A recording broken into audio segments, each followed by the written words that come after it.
That's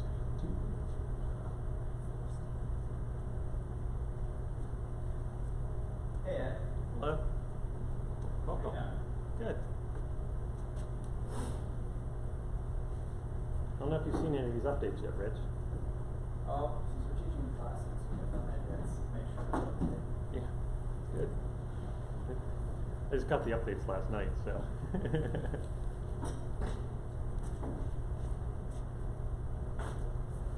And then there's a few more unannounced updates coming, I guess, or something, or some other component.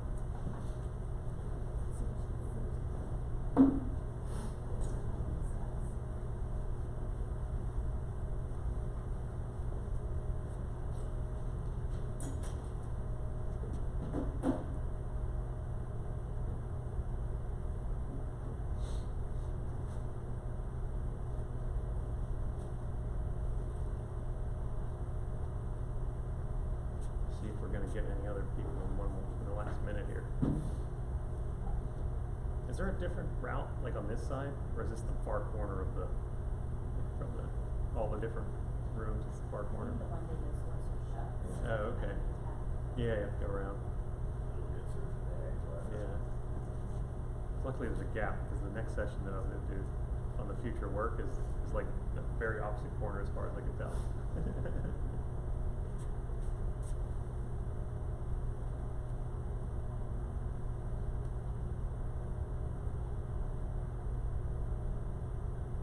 So, well, introduction. So I'm Ed McCaveney. I'm the tech director at Hampton Township School District in the suburbs here of Pittsburgh. So it's a little bit 20 minutes north of the city here. And then I do a lot of work with our state chapter of CoSN, which is in the PACT organization. And I've been doing this stuff this is my 6th year or so, doing with the CETL certification, which is based on the framework of essential skills, which is what this session is titled. But so that framework leads to, it's a professional development pathway for tech leaders. But then it also leads to, if you take the certification exam, it's a national certification that's grown in popularity over the last couple of years. So we'll talk about that more. But for the general, with the audience here, how many tech directors or future tech directors or tech directors? Good. And then any other administrators types or consultants or something? We'll get a mix sometimes. Good. And then everybody from Pennsylvania, or is there Ohio people coming over, things like that? I think Ohio is currently ahead of us in the race to have the most certified tech leaders at the moment. But some other states have adopted this program, and they've, state backing or other organizational things, they've gotten a tremendous uptake in their state for the number of people that are getting certified and things, because things drive change and lead change and stuff in the districts. So they've promoted that heavily in their states, and they've had success there. Pennsylvania, the tech directors and I think the business officers are the two positions that are still not fully certified, or require a certification. Some people get industry, some people have teaching backgrounds, some people have IT backgrounds. We get a variety of people here in Pennsylvania, in the states, that are in the role. And that's similar across the country for the most part. So what is this framework? The framework of essential skills, K-12. So this is the way it was up for the last 6 years. So it's there's some changes coming that we'll touch upon here. So the leadership and vision is the main piece, because it's the certified, it leads to the certified education technology leader. So the leader being the key word there. So there's a lot of leadership-based things as opposed to industry-specific certifications. So something like a project management certification would build on this. ITIL framework certifications would build on it. Other network certs, use that, and then teaching credentials. Certified in Pennsylvania, the certified technology specialist. A lot of the coaches have that role. All of those things comprehensively would feed into this type of national certification in terms of the broad body of knowledge that people in our world need to learn today. How many people have been a tech leader for less than a year? Anybody here? Less than a year? Okay, good. And then what about 5 years? 2 to 5 years? Okay. And then so then more than 5 years, you're pretty good. Yeah. And then I started out in higher ed. So I did ed tech, instructional design, multimedia development, broadcast media, classroom development design, and things like that in higher ed. I did that for 10 years, and then I switched in the K-12 tech director role. So I've been in my current district now. This is it's going into my 16th year at Hampton. So linking up the amount of change that we've seen and the current focus on cybersecurity issues and all that kind of stuff, but at the same time, one-to-one, laptop initiatives and device initiatives and learning, student learning and all that kind of stuff. It's just the scope of what we need to learn today going to our role is tremendous compared to what it was 16 years ago. But even then, it was, we were busy, but we had, how do you develop your teams and get people that are specialized in different areas. But so the leadership and vision, policies, numerous policies. We're getting so many different policies now in terms of how we're regulated on things. Strategic planning used to be you had an acceptable use policy and maybe one other, and that was kind of the scope of the technology policies. We used to have a fax policy. We still do, in terms of confidentiality of fax communications and things like that.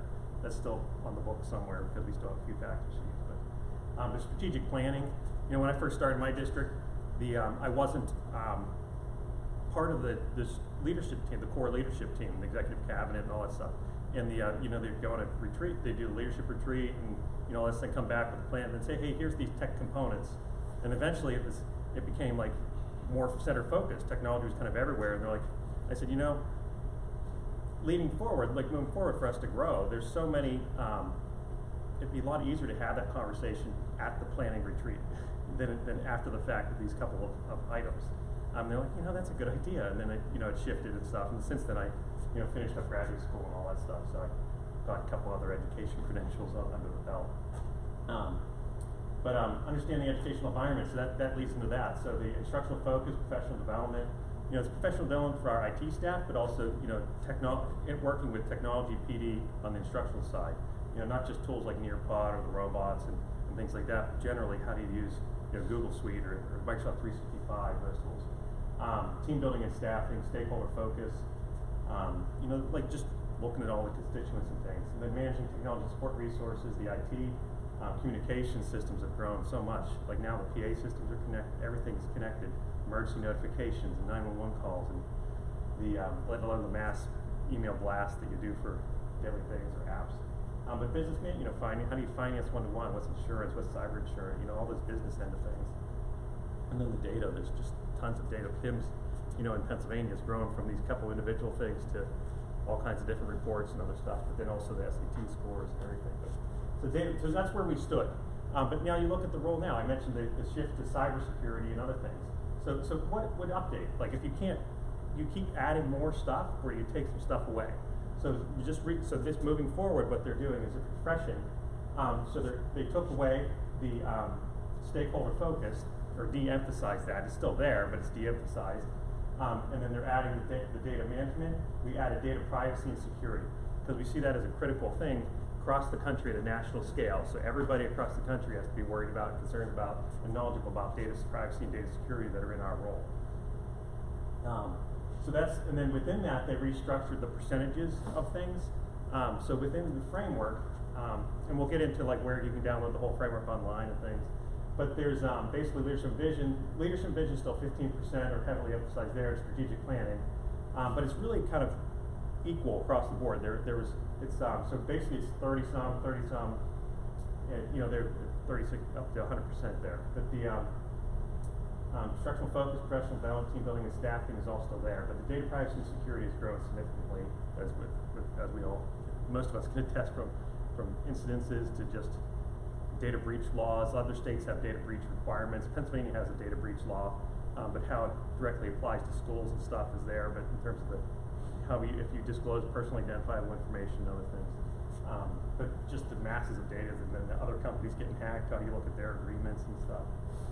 But anyway, so what CoSN also has is what builds on the framework of essential skills is this digital leap success matrix, which kind of takes that framework and goes to the whole leadership team, the whole district. And they have what's called a peer review process that I've participated in. A few other people around the country have been doing it.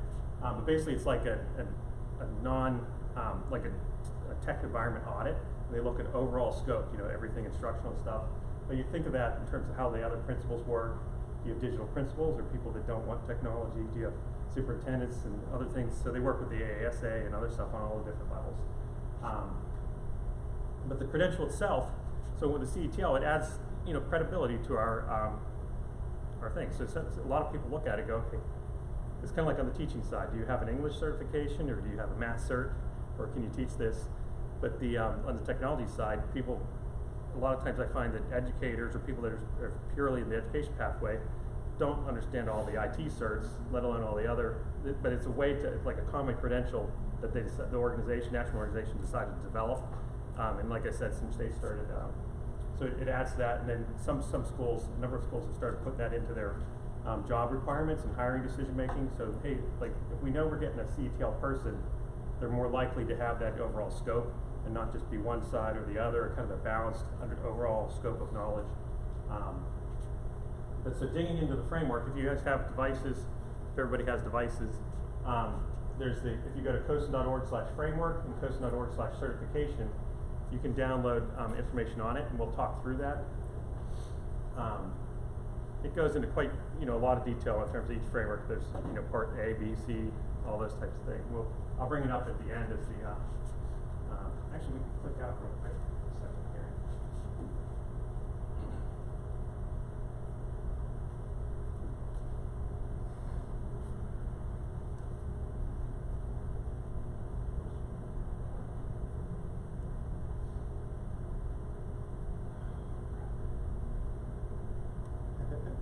PowerPoint got mad. Yeah, there we go. It's taking a while to redraw the screen.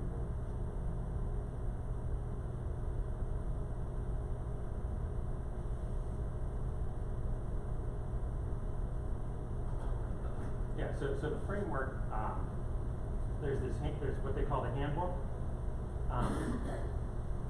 The CTL handbook covers all of the different parts of the exam. I think they're still working to update parts of this a little bit. But it's a lot of detail where you can take the test, how much it is, but then it gets into the overall registering, paying, the years of experience, and it just goes all the way. Then you get into the actual breakdown of strategic planning, related knowledge. It just kind of outlines that. Whereas the framework itself, if you download that, the data privacy and security, so that's been updated. And then it breaks into each part. So leadership vision overall is 36%. Knowledge job, and it gets examples there and active items. And so the exam, they're rebuilding the exam, it's based on all these pieces. Like in the past, there wasn't a lot of questions on data security, kind of stuff, or data privacy. Like I imagine that's going to be all added into there. So when I took it 6 years ago, or going on 7 years ago, I think, because I've had to recertify twice now, where you have to show that you're taking ongoing professional learning and doing different things or teaching classes.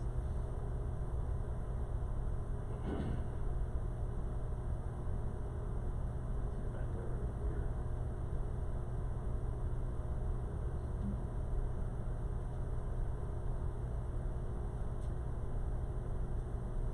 Come back in a minute. I'm more confident this is not stuck in it. Has everybody here looked at the framework, or I'm just trying to gauge like the other general understanding? I know some people are pretty intimately familiar with it maybe, and then others not as much. Oh, good. And then is anybody here a CoSN or PACT member by any chance? Or it doesn't require membership by any means, but yeah, okay. Oh, good. And then so what we try to do is build opportunities to network together and do, if we get enough interest in the state, we'll run, we try to promote it at P&C. We've done it in the past. We've done it through PAIMS in the PIU network. We'll put together a cohort in PA and centrally located, or do it on, we have online courses now, and CoSN has online courses where we can potentially do a facilitated thing. I know Rich in the back, he's one of we both taught the online course, but we teach the face-to-face class together. It's a pre-conference for the CoSN conference, so it's what they call their immersion course. So we facilitate that 2 days of face-to-face, where all you do all day is this and discuss things and talk about all kinds of, dive really deep into all the different topics, which actually gets into one of the coming up slides here. So the way it looks overall in terms of, this is another way to look at it, is the framework of essential skills, and then the core values, effective communicators, innovators, flexible, adaptable. That's kind of what they call their core values. So, sometimes people, like their silo and they kind of stick to that lane, and they just don't really go out to other areas. But then at the same time, in our leadership and teams, it's hard to work with other people. Some people are like, hey, no, that's my area, you don't worry about that. You get a little bit of that kind of stuff back and forth. But for the most part, as you work, people realize that, oh, you're just trying to support them. And to make so the more you're doing to make their job easier or their job better, you're not taking their job away by any means or competing per se. They're still leading that, but like, so with data management or setting up textbooks. So we get a lot of that now with overlap with, increasingly I overlap with our curriculum director. And there's, so you look at digital text, from paper text. Now everybody wants an account to assign to textbooks. So how do you manage all those accounts and do all that stuff? Where the curriculum director doesn't manage all the accounts, but she's the one decision maker about the resource, the digital resource that they're selecting.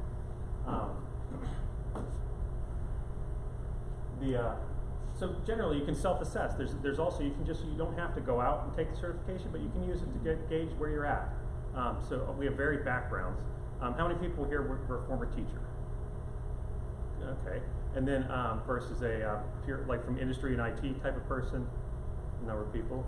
And then or any higher ed people like me that came up. I've been doing ed tech the whole time, but I've started out in higher ed and then shifted to K-12, or sometimes people jump the reverse direction, go back to higher ed.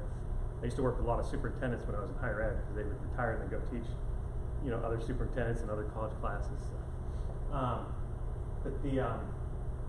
Anyway, so describe clear, identifiable role and goals. So occasionally I get that, hey, let's update our job descriptions and things, and like, well, what do you want to cover? And that's like, well, here's these 100 things. It provides a framework that people can go and do that and kind of look at that. Or if you're looking at restructuring at the district level, and then looking at innovation and other types of things, it's an opportunity to help guide that process using this framework. And obviously there's differences when, I've seen within the time I've been here in Allegheny County, we have 40-some school districts right here around the city of Pittsburgh, let alone 500 some of the state. Knowing a lot of people over the years, I see a lot of lateral shifts, from the smaller district to the bigger district when somebody retires or something opens up, and so it's another way to put yourself at the top of the pack there. So there is self-assessment. So there's a self-assessment for superintendents, the whole leadership team. Some superintendents have, hey, let's go take this and see where we're at. There's the CTO self-assessment, so you can kind of go through and go, hey, where do I want to study? I know the E-rate stuff. I know these policy things. I do that in my sleep. But the instructional technology stuff, maybe I don't do that as much. So you might want to focus on those different areas and things. So it's a way to self-gauge that process. Again, like I said, so why certification? Strategic systems use and technology. So if you want to be strategic, leading, like our one-to-one program, we focus on leading with the instructional goals. I know, like the other day I was in a session, and they were talking about their one-to-one program and other types of things, and immediately, like a lot of the audience went straight to device questions. Said, hey, what kind of device? Like, how'd you pick your device? And I said, and a lot of times you want to go, okay, what are our instructional goals? What do we want the kids to learn? Then what tools are best suited to learn them? Then you pick the devices that based on that. In some cases, that's iPads. Other times, it's a Windows lab. If you're heavy in programming and other things, although the Swift environment, each device still, everybody leapfrogs the other. So in terms of online collaboration, Google Apps was king. Now with online collaboration built into certain Apple tools and Microsoft tools, things are shifting back and forth, or security being concerned and management. But yeah, everything is there, but you don't always just jump ship back and forth. You stay the course for a period of time, and maybe there's an enterprise shift at some point.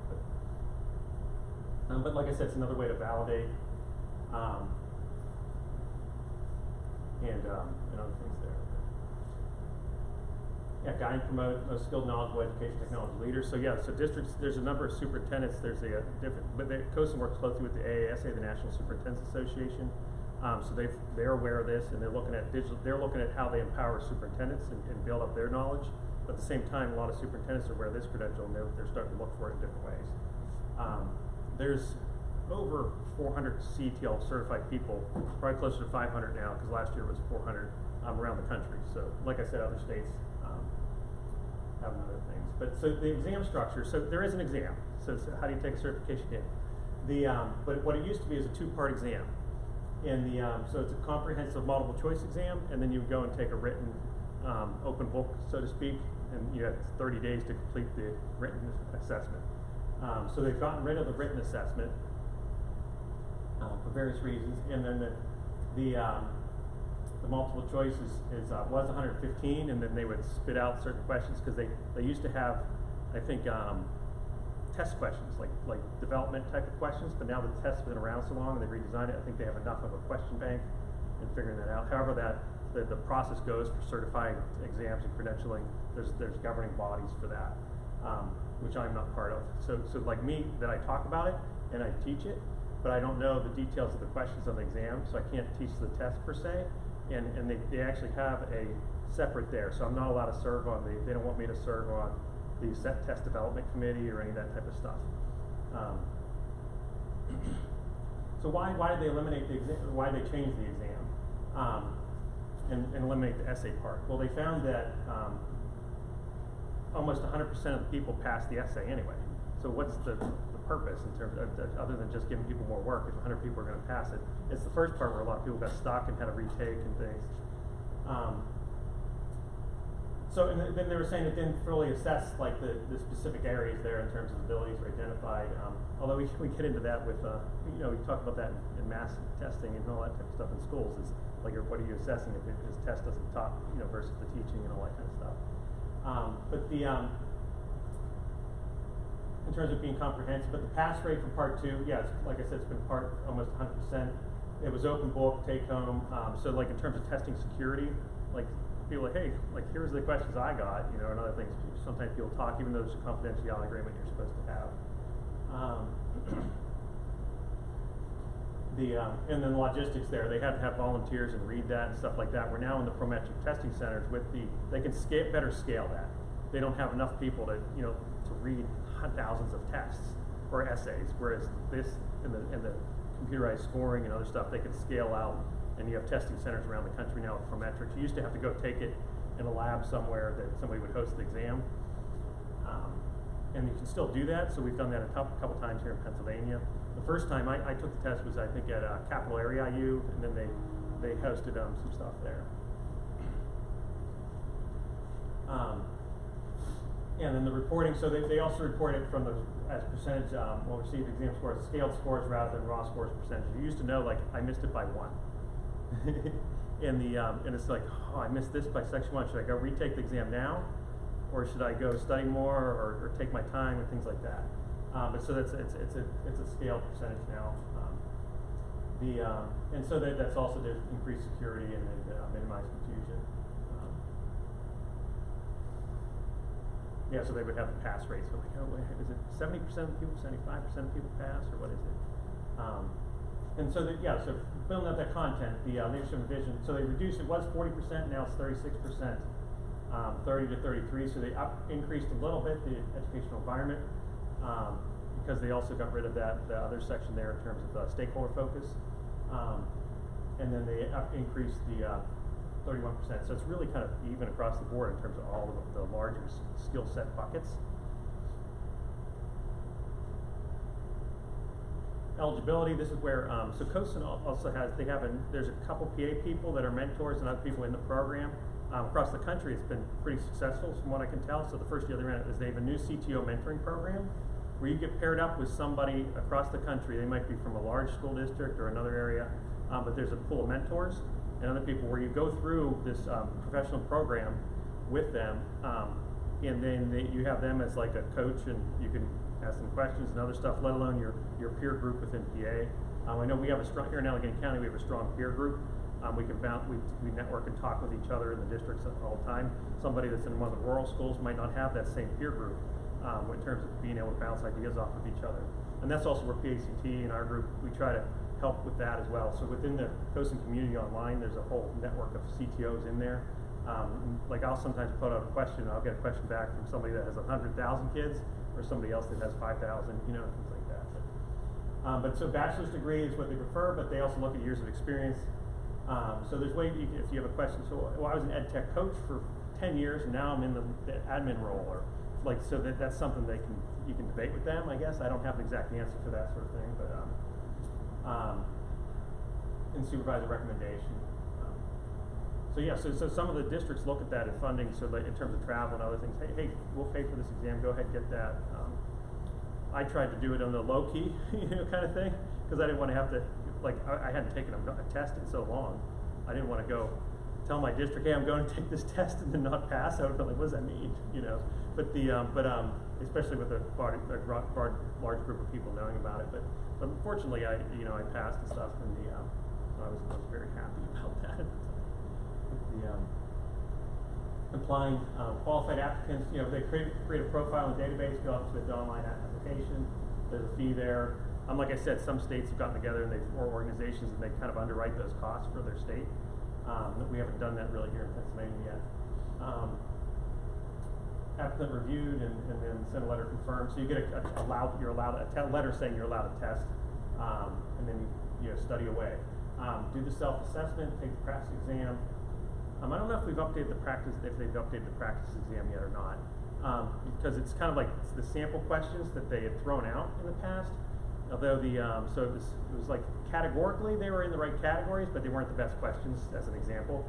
But a lot of it was kind of like, what's the best way to do this, or best thing to accomplish this if you're going to do this. So a lot of scenario type things, or knowledge of other areas. But now there's also prep materials. You can download, you can take the online course, you can go search things and go through stuff on your own. But there's, I highly recommend some of either the online learning in general, depending upon how it's structured. If it's all self-paced on your own versus a cohort where you're going through it at the same time with other people and you can talk to them. So there's different facilitated online, completely self-paced online, versus building a study group is my recommendation. If you have something in a region, we can put together study groups and work to do that. Yeah, here we go. Preparing to be a settle. So the foundation course that I teach, there's the facilitated online courses, one of the things that I teach periodically along with some other people around the country. Rich in the back teaches that as well. And the in-person immersion course, I've been teaching that probably for going on 5 years now, I want to say, because early on there was only a few of us, the CTLs, and then so we only had a handful of people that were capable of teaching it, let alone developing it further and other things there. But that's led into what the online courses are. So we originally just had the face-to-face with no other materials, and we developed a set of study materials. We developed the course more, and then we added an online course component there that's facilitated or self-paced. The certification, so we passed certification. There's a directory online. So think of that directory, or actually, I thought there was a build there. But there's also a settled community. There's other types of, and then the online national community as well. So you can talk with those peers and other things there. Sometimes they'll put out a call for volunteers to help with different items and things like that. So it's an opportunity to engage in different ways. And then some schools, I've seen schools do press releases and online social media campaigns saying, hey, congratulations to our tech leader. They're nationally certified now. Kind of like on the teacher side, you think of teachers get state level credentials, but then they get national certification. And it's usually a pretty big deal. It's a big process. So this is the tech director equivalent of that, I would say. As I said, I've had to recertify twice now. So 16 hours of continuing education activities. I'm getting 1 hour on my ticket here, teaching the class, and you guys are as well if you were in there, not keeping track.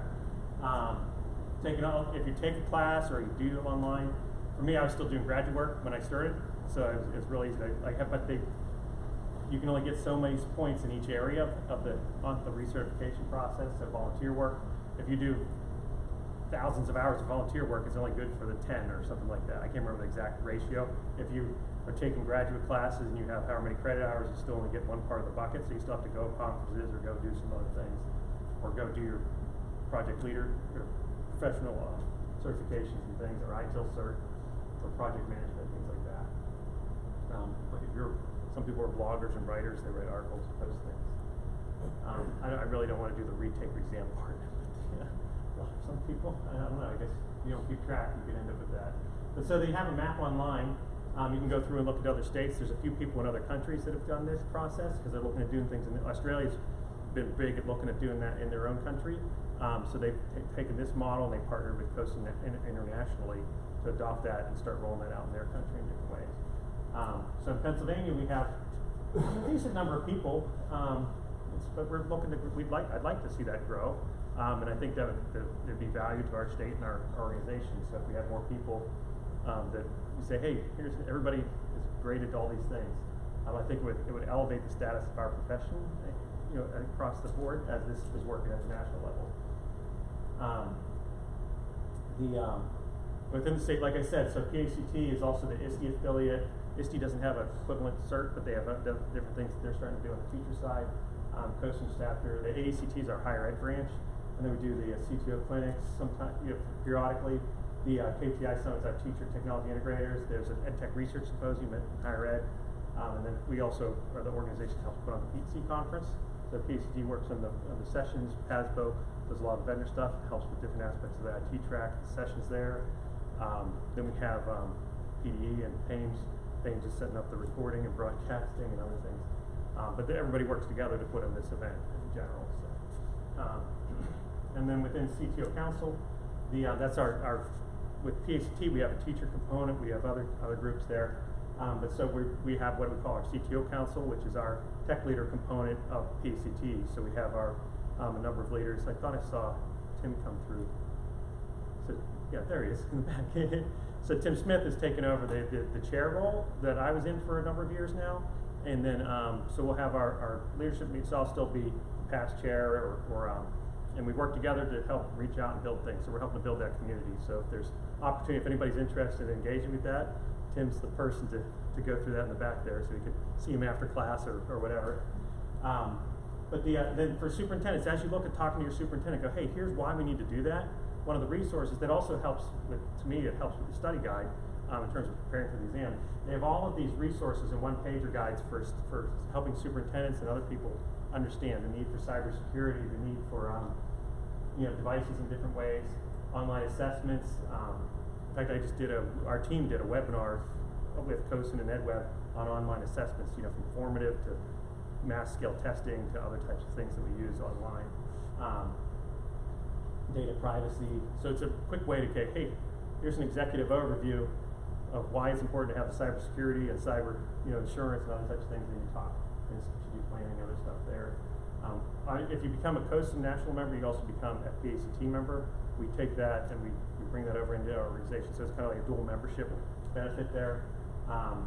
Contacts, so the CTL, it's still, the email address is still CTL Council, not CTO Council, because it was Certified Technology Leader Council versus the Chief Technology Officer. So CoSN and nationally, and then I see that increasingly across there's Directors of Technology Innovation, Directors of Technology, executive level CIOs, CTOs, depending upon the size of the school. There's still tech coordinators are still a title for top level technology people in certain areas.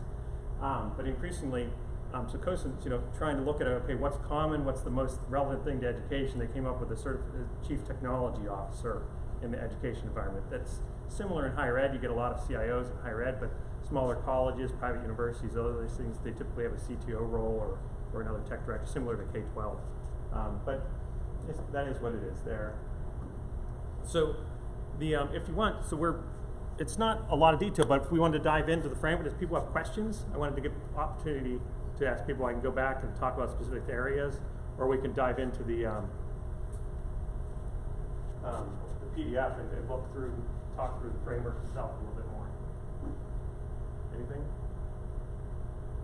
Sure. How do they gauge the industry level certs for your continuing education hours? So if I go take CompTIA or Cisco. Oh yeah. PMI, how does that? Well, they have a maximum number of hours in there, in that block. I'd have to go back and look at, I have like a spreadsheet where I keep track. They have like a sample way to track it, and I don't have it memorized. And then so basically it's a maximum number of hours. So like when I was doing my doctoral work, I had however many credits of like higher ed course hours, but it only counted towards, like I was way over the number of hours. So if you take a really in-depth versus a quick, like if it's only an hour versus it's a maximum number of hours, so you'd still, either way, like a project management cert is probably more study time than some of the other, an A+ cert, or something like that, or Network Plus. But yeah. So anyway, it's a bucket. So yeah, Tim. It's for industry-related certifications, maximum 12 hours or 20% percent of your research. Oh, okay. So it just breaks it down. So it helps, yes, yes. So they give you, I couldn't remember what the exact breakdown was because it's been a couple of years. So it's probably coming up on another year. I'll have to recertify again. So it'll be my third time or something like the 369, going on 9 years. But the, yeah, that's hard to believe. But the, but yeah, like it's changed so much. But yeah, so they just have chunks and buckets of that time, yeah. And then, but yeah, so you look at what's the most value for you. If you have a lot of network cert and pass cert, but you're looking at, or if you're in your district, like I have a network admin that's also my sysadmin, so I don't do the hands-on switch programming very much at all anymore. Occasionally I'll look at ports and stuff, depending upon who's out sick or something like that. Same thing on the server side. I'm not doing our server OS builds anymore, but I'm doing a lot of other things, like the data privacy and security stuff and our planning and our, you know, all that aspect. I've been doing a ton of more of that now, and the other stuff's kind of shifted off. Our one-to-one logistics and some of the other things. I have a help desk manager now. I shifted one of my techs into a help desk manager type position. So he's my operations manager, and then that freed me up to do a little bit more instead of the daily ticket close, ticket notice, you know, and working supervising that kind of things. Where now I have a manager that also gives me stats, and that's also helped with our overall scope. So in terms of strategic kind of placement things, but I realize some people are who here has a team like that in their district versus like you're the sole person and you're also doing the PIMS and the E-rate and everything else. Anybody the sole person? A few. And then what about like in terms of the depth of the team? I guess it gets into size of districts.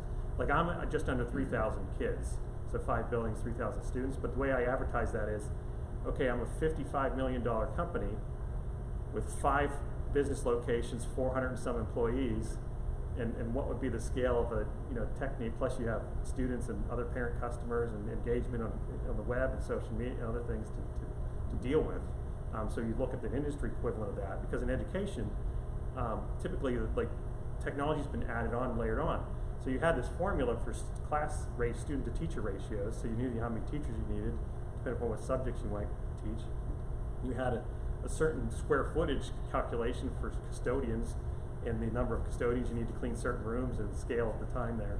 But there wasn't that for computer people and technology for the most part. It's gotten layered on, and a lot of times it's not seen as that because it kind of grows exponentially or behind the scenes. It's not in your face a lot of times till something breaks or doesn't work. So how do you make those arguments to help build capacity for digital learning and one-to-one initiatives or cybersecurity types of things?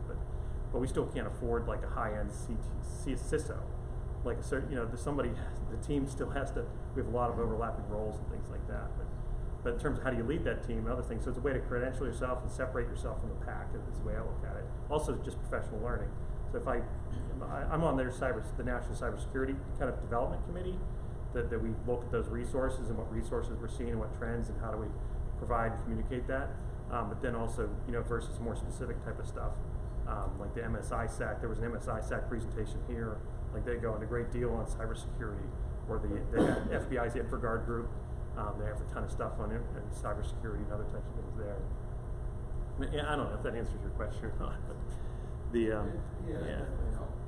Good. And then everybody, how many people have a one-to-one program? Good, so most versus getting there. A lot of shared parts still and things. So obviously there's a financial commitment there. And so how do you argue that, or how do you work through that with your business office, the superintendent, the teachers, the other curriculum leaders and things like that, principals? But it gives a way to balance that and look at how do we grow professionally. So once you're a tech director, just like a superintendent, unless you're looking to go into a superintendent role or shift, there's been a number of tech directors in the state that have also gotten superintendent credentials and been successful at shifting into those roles. But for the most part, you're in that silo. You're at the top of the job scale in the tech space. So then you have to work with your peers, or you end up talking in another district, or you're ended up. It's a way to keep professionally looking at what do I need to keep up with and learn. But other questions? No? Anybody want to dive into the PDF there, or look at things? I think this is over at 9 o'clock, right? Or is it 8:50 this session time? That's over. Yeah, so we're a little ahead of time. 8:37. Everybody's still morning. Everybody's drinking coffee. It's day 3. Day 3 too. Yes, that is correct. I was presented Ohio conference the one day, and it was the last session of the last day. We had maybe 6 people show up or something like that. But it was, there were thousands of people there, and there's still only 6 people showed up at the session the last day. But yeah, and then we had a 4-hour drive back. Yeah. So I didn't see where the sample practice exam was. I was looking on the site. It should still be there unless unless they're going to update it. Now that they're updating the exam, there's some things. So they gave me. I asked. I said, hey, what are the current updates? I know you're working on some. Are they public yet or not public yet? So there's still a few things that they're tweaking and finalizing. So this is the information that's public. They might be redoing that. They might have pulled that down to update it because once they update the exam, they'll have old questions that they're throwing out. So they'll be able to update the practice exam. Is my expectation there. I don't know what questions they might throw out that have been there for because they're just not like the stakeholder focus questions are good examples of the types of questions, but they're not as emphasized as much, so they're going to be refreshing that. I don't know how many cybersecurity and data privacy questions are going to replace those, for example. But if you look at in terms of resources, if you look at the one piece there in terms of in fact here, now you mentioned it, Jim.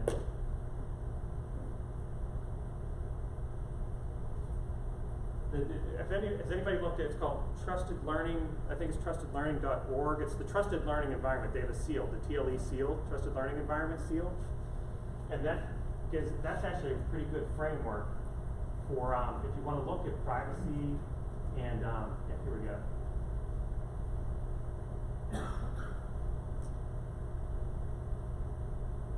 Student data privacy and the TLC. So it's a roadmap. So it gets into like, what are all your things? So how do you vet apps and things like that? It is so here in Pennsylvania, like I don't know how many people look at your approval process for apps. So does this app require any personally identifiable information like a name and an email address under the COPA laws, or if you have a and then versus SIPA and COPA, and then there's the FTC is currently working on a revision of COPA. Like I don't know if that's going to make it more stringent or less stringent, but different states have adopted privacy things.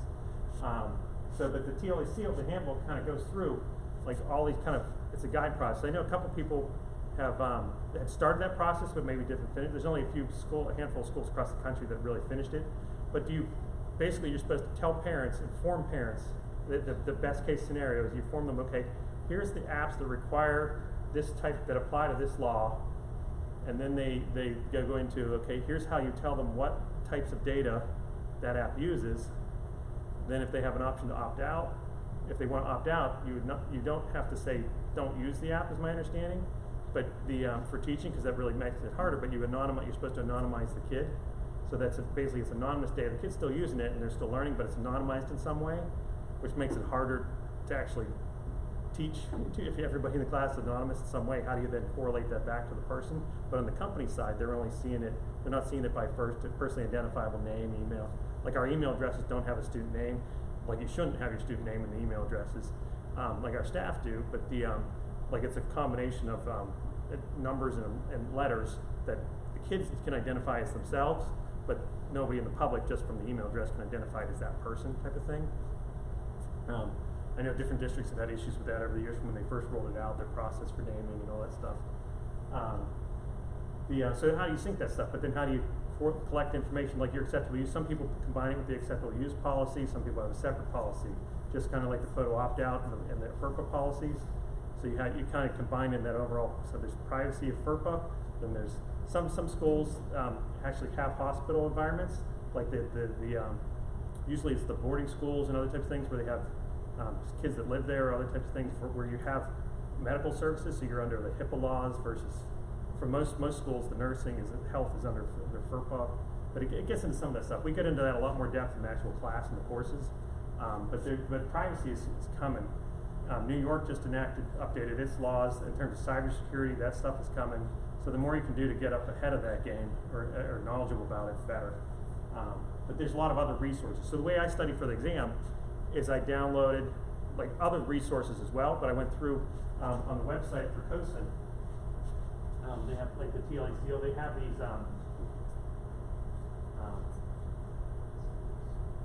So the framework is there. You can download the framework. So under membership, for certification, you can click just the certification tab, like heading, or I'm not online, sorry, I just realized that.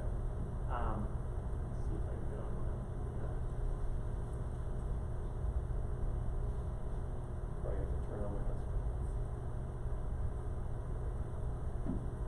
That'd be good. Yeah, so you can click certification, but also they have focus areas. So each of these focus areas has like a resources that you can download and go through. I serve on their the Driving K-12 Innovation Committee and also the Cybersecurity Committee. But they have interoperability stuff and the smart education networks. So if you're looking at, like I used, when I was rebidding my my network through E-rate, through the last E-rate cycle, I don't know what I'm going to do now. They extended that other year, so companies are like, hey, you have $100,000 on the table.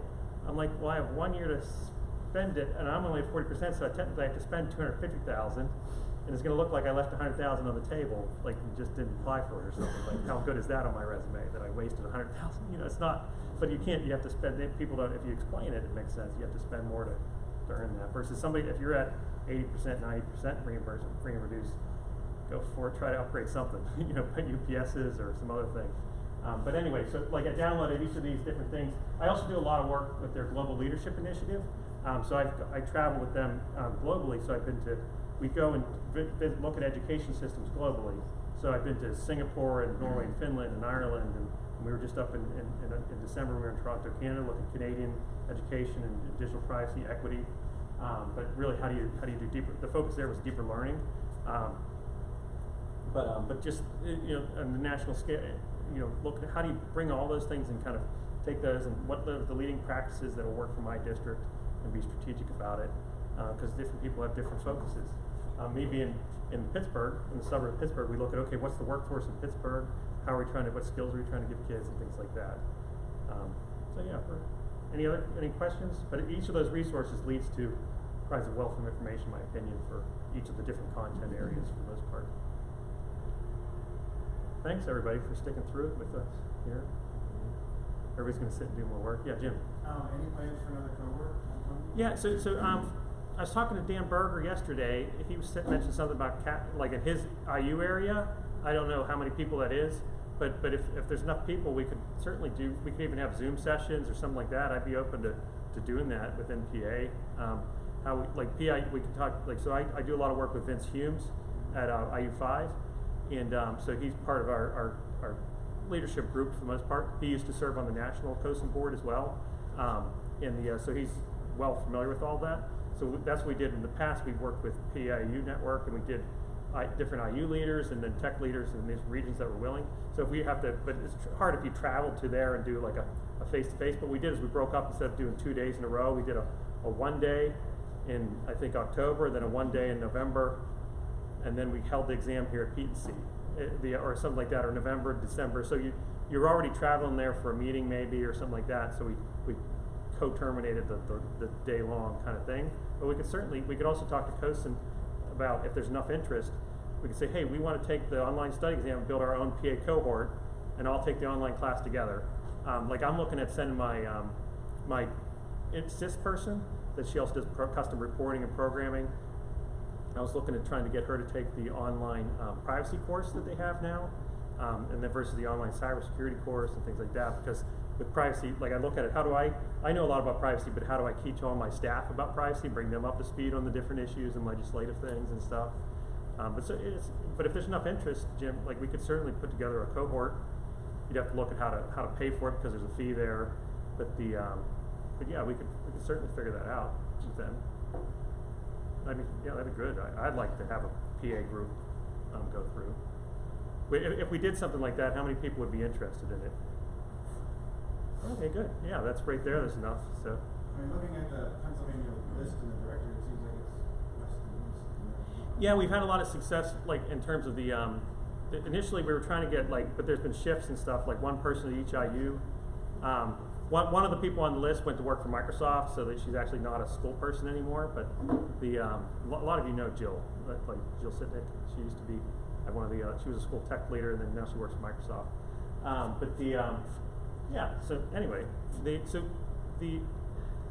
Tim, would you want them to email the list? and then or like our email address, so I can put that back up.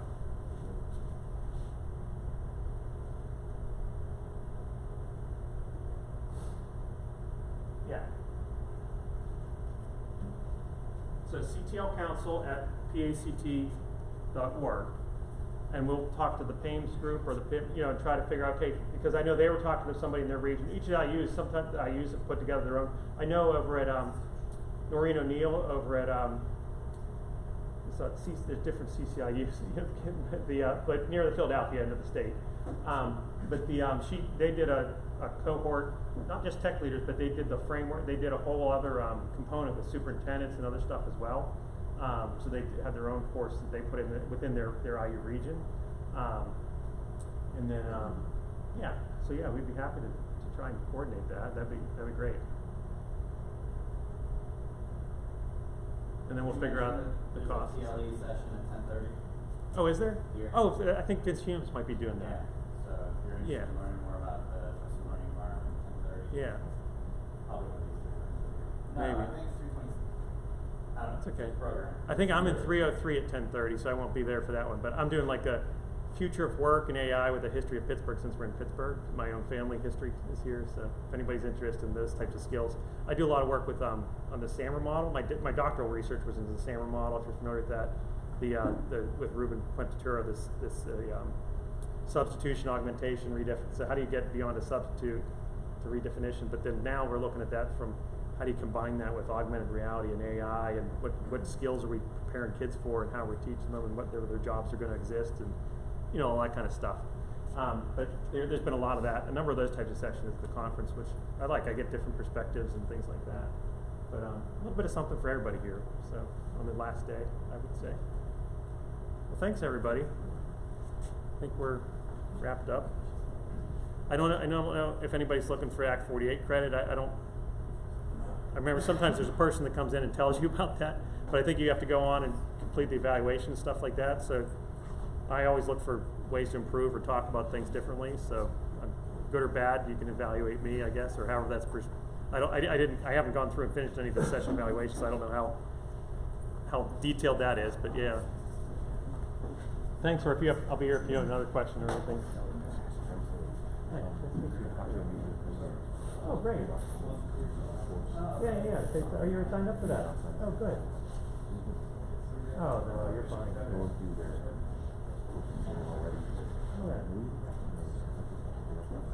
Sure. Yeah. Oh, good. That's helped me be successful because it comes from higher ed. Like I was all video, but like one of the higher ed, like 50 kids months. I was like, high school level, elementary, like boy, I don't have, like now I got fourth grade, but kids, I had to fit in there like elementary school for years.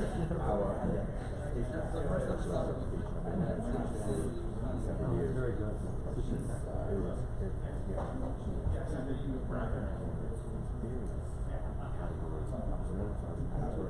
Keeper is quick look. You've got to do a system check and alert time.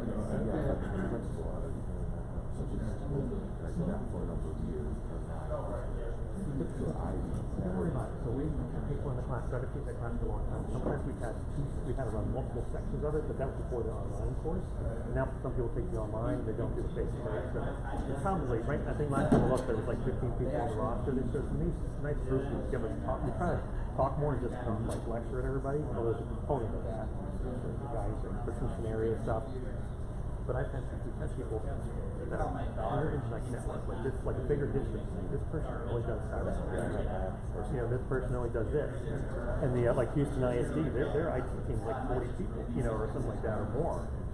And they have some technicians, and we've had this one person that's like, you're talking about SAMR model, like education stuff. It's like they're like, why are you supposed? You need to focus on this. And they're like, no, you need to understand this a little bit. Person's all yeah, so there's exceptions and stuff like that. So what some people did is they prepared and they self-assessed, but they just didn't take the test yet. So you don't have to take the test. You don't have to like sign up. the test, but I don't know, am I only gonna be able to take 3 years from now before I can make the? Well, then, so you'd have to look at the, so yeah, so like if you weren't a coach, some people went from an instructor coach into that role, so they've been kind of, you probably would have to wait a little bit, I'm guessing. But yeah, but I'm not the person who is that decision or oversees that. And would email that email to PHCT. Cohort, yeah, if you're interested, you don't have to be a member or anything like Is that. that also the local? Yeah. We're our local, it's our state chapter, so we're the PHCT is the state chapter, so it's like an organization within an organization. You said automatically if you So we take, when they do the renewals, we take their membership list. I could double check that it got done correctly. But they take the spreadsheet, they give us a spreadsheet of, hey, here's all the PA members, institutional members. How often do you do that? And we update, I typically do that annually. So if you signed up. Oh, okay. Oh, then, yeah. I wouldn't have looked at that because I wouldn't have thought to ask them for new members because they have an annual enrollment process. But people sign up mid-year. What I find happens a lot is there's turnover in the tech collector role. Their email address changes. They only monitor the old email for so long, so that person might have been an institutional member because it's an institutional model, and you can sign up other members. So I took our membership and I added my superintendent, my assistant, my managers. Like they're all part of our team, but I'm the main contact kind of thing. And then so they get the newsletters. They're part of the network, the communities and stuff. But then but like if I left, like and it wasn't on their radar to renew, like those emails would have been going somewhere. So they have to look up and call that district or do something, try to get it out with somebody else. Thank you. Yeah, you're welcome. Thanks. Yeah, great. And Rich in the blue shirt there with he's the other faculty member to see. Hi. Hi. Hi. Leah. I wish I had been here on time. No, you're because, fine. I hear that it probably would have been very helpful for me. So I'm one of the principals of a small parochial girls' school here. Sure, yeah. There's also a boys' branch. Yeah, okay. So what I'm realizing from my attendance here is that we are already deep into the woods and we have no idea how we got there. And That's one of the things that it's hearing like, yeah, all there's this, a lot of I'm strategic, realizing, strategic we have vision a lot of stuff stuff and we things gotta that do. help Right. think about, yeah. So- but even the private schools, like we've talked to a number of, like, so I worked in higher ed, but I used to work, like when I was in my higher ed role, because it was Catholic higher ed. right. I would have done work with regional schools. Sure. So like the Oakland Catholic here in Pittsburgh or some of the other private schools. So within our council, like we have Dave Peterson, who's in back, he's an Independence Charter School. Like he helps with different things, and he's lives Right. there. But so we have public, private, small, and large. All kinds. And, Right. and there's even diocesan schools Right, that are sure, nationally. sure. I can't remember Right. if Greensburg Right. or Pittsburgh, the different. But so there's, Yeah. you get a mix of things. So Yeah. one of the things is that we have sort of a tech person, but he's really not involved with anything educational. He's It was like purely IT. And, totally. And I'm yeah, a lot of realizing schools. Sometimes I we find the need- Catholic schools. Yeah. Not that you're in that position, or but similar probably. it's a parent volunteer doing Okay, stuff and right. things like that. Right. Who's overseeing what they're doing and Right. So I'm realizing, we need someone to do tech ed, and so somehow, even though it's not me, but it's by default, teachers call me like, my smartboard's not yeah, working. right. Can we get this I still do a lot of that because software?" we have a small team. If somebody's out sick, Right. you have to help, some way. So that's Right. what I started out doing a lot of that. But yeah, it's in terms of how you get more strategic about Right. it and how So do you get more. so one question is, do you have a business card? Because I'm very yeah, I do. interested in continuing the conversation. I would like to bring our prevention connection into the teachers' economic research. No, yeah, my bag. Because I forgot that they were in my other bag, and I've been coming here all week without a card. And then I did already email them to say, not over Oh, yeah. I don't know if they're the ones. You're in the city of Pittsburgh. Okay. Yeah. So I don't know if if they would be willing to do something with all the schools maybe, but I. Do they primarily service the parochial schools? They do mostly, parochial and private, all the non-private. Yeah, because my sister's in the Catholic school system teaching. She used to teach right next to me. Her school through consolidation, but she's now out here in the hills. Okay. She's a teacher for. Yeah. Similar. So I would like to see if I can get something together through that. Oh yeah. So do you know Z?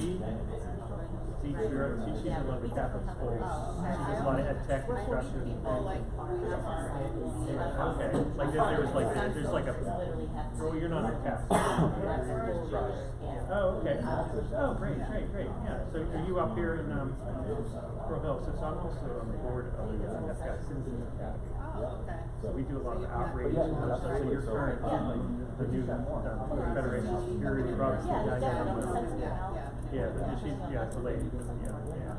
Okay. Yeah, yeah. Yeah, so I've done work with them already. So we do community outreach and stuff, like VOAs and school safety and that stuff there, which helps me, my school safety professional. Right, no one to look for, right. Good, okay, well, thank you so much. Yeah, yeah, if you guys, we can talk or meet, or since we're local here, we can just have a meeting or something. Sure.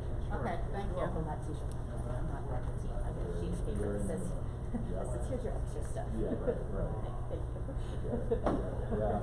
But really, I'm support staff. So, just real quick, so, but there's like most teachers, most of the schools around us, pushing out the leadership team members of, even if we have messaging documents. There's nothing wrong with that. I was in the doctor's office. Nobody.